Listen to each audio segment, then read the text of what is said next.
Hello नमस्कार, मी doctor Snehala वडबडे तुमचं माझ्या यूट्यूब चॅनलमध्ये स्वागत करते। तर आज आम्ही सकाळी 6 वाजता घरून निघालो होतो आणि आज तुळजापूर आणि अक्कलकोट याचं दर्शन घेऊन आम्ही चाललो आहेत गाणगापूरला। गाणगापूर हे अक्कलकोटपासून अगदी 74 किलोमीटर्सवर आहे आणि तेथे जाण्यासाठी तुम्हाला 1.25 ते 2 तास लागतात। जोराचा पाऊस चालू असल्याकारणाने आम्हाला येथे येण्यासाठी 2 ते 2.5 तास लागले। आम्ही गाणगापुरात पोहोचल्याच्या नंतर सर्वप्रथम संगमवर जाणार होतो आणि थोडासा अंधारही पडला होता, त्यामुळे आम्ही संगमवर जाताना लेफ्ट साईडला असलेल्या श्री स्वामी समर्थ प्रतिष्ठानमध्ये रूम बुक केली। तेथे अल्पदरामध्ये तुम्हाला उत्तम राहण्याची सोय होऊन जाते। संध्याकाळी 7 ते 8 या वेळेमध्ये इथे हा पालखी सोहळा होतो, तो तुम्ही आवर्जून एकदा तरी पहा।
गाणगापूर या ठिकाणी श्री गुरुदत्त म्हणजेच प्रत्यक्ष देव आहे।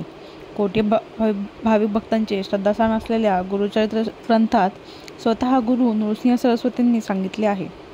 श्री नृसिंह सरस्वती महाराज येथे आलेल्या भाविकांना गुप्त रूपाने पाहून त्यांना आशीर्वाद देऊन त्यांचे जीवन सुखमय करतात असा अनुभव आहे।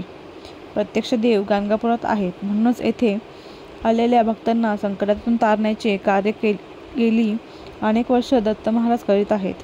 येथे देव आहेत व येथेच थांबले आहेत। कोणीही श्रद्धेने या आणि कृपा आशीर्वाद प्राप्त करून घ्या असा महाराजांचा संदेश आहे। भीमा आणि अमरजा नदीचा संगमस्थान जेथे आहे तेथून हा श्री स्वामी समर्थ मठ अवघ्या 1 ते 1.5 किलोमीटर अंतरावर आहे. येथील वातावरण अतिशय प्रसन्न आहे. येथे तुम्हाला योग्य दरामध्ये रूम्स तर भेटूनच जातील, पण येथे स्वच्छताही अतिशय चांगल्या पद्धतीने पाळली जाते. येथे तुम्हाला आमटी, भात आणि भाजी आणि गोड शिरा किंवा बुंदीचा लाडू वगैरे प्रसाद म्हणूनही भेटून जातो. आणि येथे श्री स्वामी समर्थ यांचं खूप छान आणि मनाला शांतता देऊन जाणारं मंदिर आहे. त्यामुळे तुम्ही जर गाणगापूरला आलात तर या संस्थानाला एकदा तरी नक्की भेट द्या.